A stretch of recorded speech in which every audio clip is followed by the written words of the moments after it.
गंदम की मसनूआत पर विदहोल्डिंग टैक्स के खिलाफ फ्लोर मिल्स एसोसिएशन ने हड़ताल का इंदिया दे दिया। पाकिस्तान फ्लोर मिल्स एसोसिएशन ने जुमेरात से गैर मुअय्यना मुद्दत के लिए फ्लोर मिलें बंद करने का ऐलान कर दिया। पाकिस्तान फ्लोर मिल्स एसोसिएशन के चेयरमैन चौधरी आमिर अब्दुल्ला के मुताबिक पाकिस्तान की तारीख में पहली बार रोटी पर भी विदहोल्डिंग टैक्स लगा। मुतालबात ना माने गए तो जुमेरात से फ्लोर मिल्स बंद कर देंगे। फ्लावर मिल इंडस्ट्री सालों साल से चल रही है, उसका क्या टैक्स बन रहा है और सालों साल से हम क्या टैक्स दे रहे हैं, आप उसको एवेल्यूएट कर लें और 10% भले बढ़ा के टैक्स ले लें, डबल ले लें, लेकिन हमें ऑडिट से दूसरी चीज़ों से छुटकारा दे दें। जो रिश्वत सतानी का जो बाजार गर्म हुआ है, एक एक आइटम पे नोटिस आता है और कुछ ना कुछ उसके ऊपर हमें देना पड़ता है। ये मामला से निकालें, आप देखें आपका बजट कितना टैक्स का जो है हाई फाई हो जाएगा। लेकिन हमारी बात सुनी नहीं गई, ना कोई मीटिंग का टाइम दिया गया हमें। तो कुछ टैक्स देने वाले लोग हैं, लेकिन ये रिश्वत सतानी और इन चीज़ों से हम दूर भागते हैं। आपका कहने का मकसद ये है कि ये टैक्स के नफाज के बाद FDR वालों की जानिब से रिश्वत सतानी और ब्लैक मेलिंग का सिलसिला शुरू हो जाएगा, ये कहना चाह रहे हैं, या सिर्फ ये टैक्स से परेशानी है? रिश्वत सतानी का बाजार गर्म हो जाएगा और हमें ये कहा जा रहा है कि आप जो विद होल्डिंग टैक्स जमा कराएंगे 5.5% टैक्स हमसे भी काटा जाएगा एज ए फ्लावर मिलर। जो डिस्ट्रीब्यूटर और डीलर होंगे वो हमसे भी डिडक्ट करेंगे, वो भी रकम लाखों करोड़ों में बनेगी। हमें ये कहा जा रहा है कि आप अगर आपका टैक्स का मार्जिन बढ़ गया, अगर आपसे हम ज़्यादा काट लेंगे और ऑब्वियसली हमसे ज़्यादा टैक्स काट लेंगे तो आप रिफ़ंड क्लेम कर दीजिएगा। रिफ़ंड क्लेम होता है 1 साल के बाद। फिर रिफ़ंड लेने के जो तरीके होते हैं वो आपको पता है, आप टेक्सटाइल वालों से मिलते रहते हैं, 5-5 साल कोई पूछता नहीं, आपको धक्के खाते रहते हैं लोग। तो हम अपनी छोटा सा हमारा बजट होता है, नॉर्मल सा हमारा काम है, हम कैसे उनको पैसे दे के और फिर उसको रिफ़ंड क्लेम करेंगे। बस दूसरे लफ्ज़ों में हम पूरी आवाम के साथ ये मामला कर नहीं सकते हैं जो लुबे लुभाव इस बात पर। आमिर भाई ये बताएं कि 11 को जो हड़ताल करने जा रहे हैं, जो फैक्ट्रियाँ बंद होंगी, तो क्या वो अलामती तौर पे एक दिन के लिए बंद होंगी या गैर मुअय्यना मुद्दत तक के लिए बंद की जाएगी? ये गैर मुअय्यना मुद्दत के लिए मामला चलेगा, इसके अलावा कोई हल नज़र नहीं आता। अच्छा सर, ये कोटा वाली आपने बात कही है, आपने पिछली मरतबा गवर्नमेंट से आप बोल रहे हैं कि हमने कोटा नहीं दिया, इस मरतबा 20 लाख टन आपको पता है सिंध में सिर्फ गंदम की आई है, तो क्या आप ये जो टैक्स लगे हैं इसकी वजह से गवर्नमेंट से गंदम खरीदना छोड़ देंगे या आपने कोई इसके ऊपर कोई और फैसला किया? देखिए, कोटा सिस्टम जो है वो दफन हो गया, वो पीरियड क्लोज हो गया, वो कहानी ख़त्म हो गई। पंजाब गवर्नमेंट ने इस दफ़ा प्रोक्योरमेंट नहीं की है और कोई कोटा सिस्टम भी नहीं किया है और कोटा सिस्टम वो दफन हो गया है। अब जो हुकूमत गंदम ख़रीद रही है मार्केट रेट पे इशू करेगी, वो जब भी उसकी मर्ज़ी होगी मार्केट के बेसिस पे वो रेट निकालेगी और उनसे परचेज़ करेंगे। कोटा सिस्टम दफन हो गया।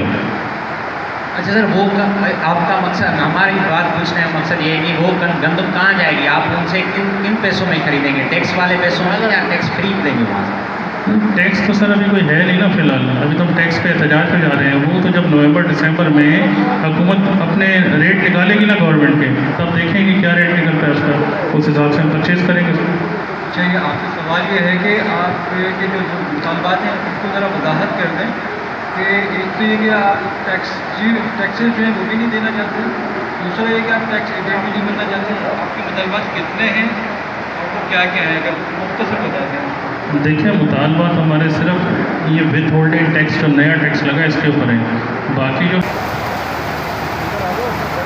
ये 2 टैक्सेस लगे हैं, एक मैन्युफैक्चरर्स के ऊपर लगा है जो कि डिस्ट्रीब्यूटर, डीलर्स और होलसेलर्स पे, और इसमें 2 कैटेगरीज उन्होंने की हैं, लेकिन इन शॉर्ट ये है कि इस पर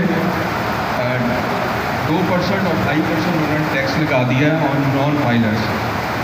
इसकी वजह से प्रॉब्लम यह है कि लेट्स से कि हमने 100 रुपये का माल किसी को दिया है, तो गवर्नमेंट ये कहती है कि जी आप इसका 2 रुपये काट के उसके नाम पे टैक्स जमा कराएं।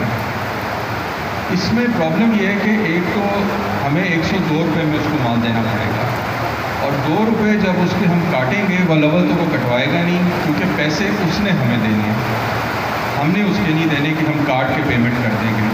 गवर्नमेंट ये एक्सपेक्ट कर रही है कि हम उससे रिकवर करेंगे और 2 रुपये उसके नाम पे जमा कराएंगे, उसके लिए उसका शनाख्ती कार्ड नंबर चाहिए होगा, वो हमें देगा नहीं वो।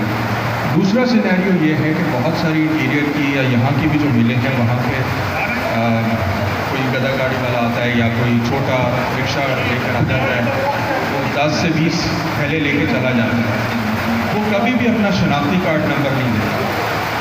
तो हमारा इशू ये है कि हम ये रिक्वेस्ट कर रहे हैं कि गवर्नमेंट से कि जी ये जो टैक्स है ये आपने रिटेलर से लेना है, आप रिटेलर से लें, आप मैन्युफैक्चरर को मत कह कि वो ये रिकवर करे, ये उसका ज़िम्मा नहीं है, ये FBR का रोल है। ये वो दुकानदार को कहे कि जी वो उसने देना है, उसके ऊपर जो चेक एंड बैलेंसेस लगाने वो उधर लगाएं। दूसरी चीज़ ये कि ये स्टेपल फूड आइटम है आटा, इस पर सेल्स टैक्स वगैरह कुछ नहीं है। ये ऑपरेशनली पॉसिबल नहीं है किसी भी फ्लावर मिल के लिए कि वो ये टैक्स रिकवर करे। इसलिए एसोसिएशन कटी हुई है और वो ये कह रही है कि जी इस टैक्स को हटाएं, ये मैन्युफैक्चरर के ऊपर मत करें कि वो रिकवर करे, उसको विद होल्डिंग एजेंट इस टैक्स का नहीं बनाए। ये प्रैक्टिकली पॉसिबल नहीं है किसी भी फ्लावर मिल के लिए कि वो इसको कलेक्ट करके जमा करा सके, ना वो शनाख्ती कार्ड उसको कोई दुकानदार देगा, ना जो 20-25 थैले लेने आ रहा है वो उसको देगा, वो कोई भी नहीं देगा उसको। तो प्रैक्टिकली ये पॉसिबल नहीं है। ये इवेंचुअली बर्डन फ्लावर मिल वाले पे आ जाएगा, वो ये पे करेगा तो वो आगे आटा महंगा हो जाएगा इस चक्कर में, ये पॉसिबिलिटी नहीं है। इसलिए एसोसिएशन रिक्वेस्ट कर रही है टू FBR कि आपने ये टैक्स डिस्ट्रीब्यूटर, डीलर्स, रिटेलर्स पे लगाया है, आप वो मैकेनिज़्म बनाएं जिसकी वजह से आप उससे टैक्स ले सकें। मैन्युफैक्चरर को इसमें इन्वॉल्व ना करें, वो वैसे ही बहुत सारी चीज़ों में इन्वॉल्व है, इसमें इन्वॉल्व ना करें उसको। इसके चक्कर में पूरे डिपार्टमेंट्स क्रिएट करने पड़ जाएंगे जो कॉस्टिंग में भी आउट हो जाएंगे और प्रैक्टिकली पॉसिबल नहीं है। इसलिए रिक्वेस्ट है टू FBR कि जी इसको वो कन्वर्ट करें इनटू सम अदर वे, आटा भी सस्ता रहेगा और इसमें जो है जो ऑपरेशनल इश्यूज हैं वो भी सॉल्व रहेंगे। थैंक यू जी, थैंक यू जी। अब मैं आपसे एक अर्ज करता हूँ कि FBR ने हमें दूसरे लफ्ज़ों मैं फिर अर्ज कर दूँ कि हमने 2019 में कहा था, एक मिसाल दी थी, एग्जाम्पल दिया था कि आप एक साल में कितना हमसे टैक्स वसूल किया है, हम वो टैक्स डबल दे देंगे आपको, लेकिन अपना तरीकाकार सही कर दें। मेरा सवाल ये है कि ये टैक्स नाफिज होता है तो हुकूमत कितना पैसे जमा करेगी? ये जो वेज होल्डिंग टैक्स नाफिज होता है तो हुकूमत के लिए कितना बड़ा रेवेन्यू स्टेलर है? ये बहुत बड़ा डैमेज करेगी एक आम आदमी को, बहुत बड़ा टैक्स होगा। दूसरा इसका तरीकाकार वजाहत है कि मैं आपको बता दूँ, 1 किलो आटा लेने बंदा जाता है, हम उससे पूछेंगे आप फैलर हैं या नहीं, ये पाकिस्तान में बैठे हैं, पाकिस्तान को देख के, पाकिस्तान की अवाम को देख के उस तरह कानून बनने चाहिए। हम उससे कैसे कहेंगे आप फैलर हैं या नहीं, आप बात चले जाए गेट से, हम नहीं कर सकते, हमारे पास की बात नहीं है।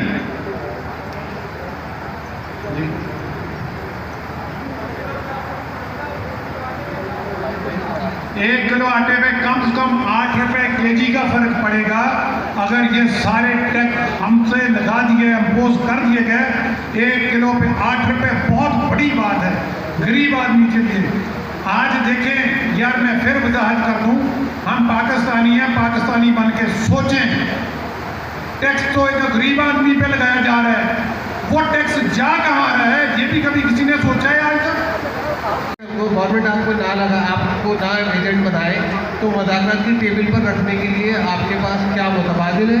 एक, दूसरे अगर ये लगता है तो आटा कितना महंगा होगा? 2, और ये भी बताइएगा कि अभी जो कुछ वीट इंपोर्ट करते हैं फिर एक्सपोर्ट करते हैं, एक ज़र मुबादला का एक ज़रिया है, कारोबार है। हमारी इंडस्ट्री को इन्होंने सिर्फ अपने मुल्क की हद तक महदूद किया हुआ है और इसको एक ये भी एक सियासत है, मैं समझता हूँ, जो कोटा सिस्टम और सारे मामला होते हैं, ये सियासत का एक सिस्टम था। अब कोटा सिस्टम से हम आज़ाद हो गए हैं, हमें फ्री कर दें। फ्री ट्रेड हमारे लिए बहुत ज़रूरी है ताकि हम दुनिया में आपको ज़र मुबादला ला के दें। हम भी एक चलने वाली इंडस्ट्री है और खपत है बहुत हमारे माल की दुनिया में, पसंद किया जाता है पाकिस्तान का आटा में दफ़ा। नहीं, अभी आपने कहा था ना कि हम डबल टैक्स भी देने के लिए तैयार हैं, जितना लगा है उससे डबल भी, खाली जो ये। और दूसरी बात ये कि कितने किस्म के टैक्स दे रहे हैं आप?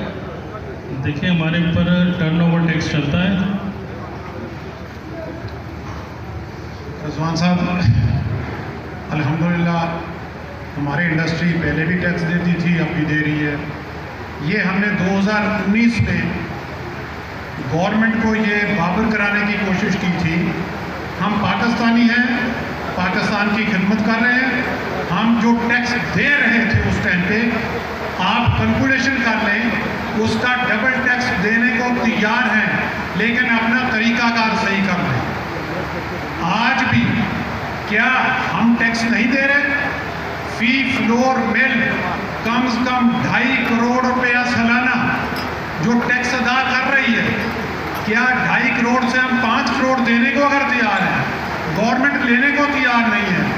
रजिस्टेंस इतनी पैदा होती है, आपको भी पता है, मुझे भी पता है कि गवर्नमेंट के पास टैक्स जाता नहीं है।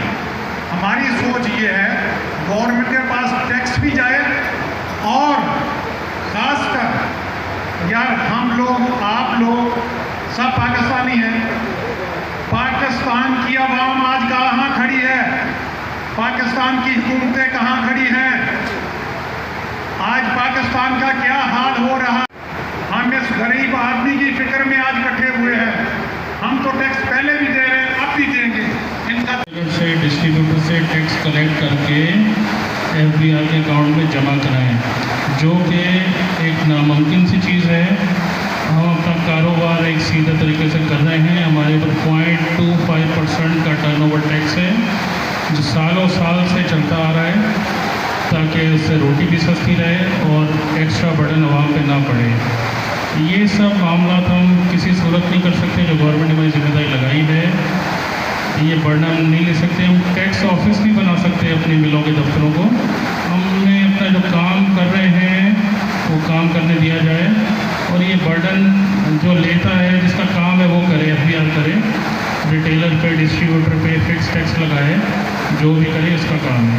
हमारी इतनी सी इंतजार है कि जैसे फर्टिलाइज़र को आपने एग्जेम्प्ट किया है, फर्टिलाइज़र को एग्जेम्प्ट आपने क्यों किया है? ताकि जो सबसे बड़ी क्रॉप है मुल्क की, वो गंदम की क्रॉप है, वो सस्ती रहे, इसलिए फर्टिलाइज़र कंपनियों को आपने एग्जेम्प्ट किया है। तो जो गंदम मौजूदा है उसके ऊपर आप टैक्स लगा के उसको महंगा कर रहे हैं, तो आप कर क्या रहे हैं? एक तरफ फर्टिलाइज़र सस्ता कर रहे हैं गंदम के लिए, ऊपर से आप गंदम के ऊपर टैक्स लगा रहे हैं। तो ये क्या, ये दो चीज़ें हैं, मतलब कुछ समझ से बाहर है। मैं यहाँ तो समझता हूँ कि मिस्टेक हो गई है गवर्नमेंट से कोई, क्योंकि 70 साल तारीख में रोटी के ऊपर या आटे के ऊपर कोई टैक्स नहीं लगा।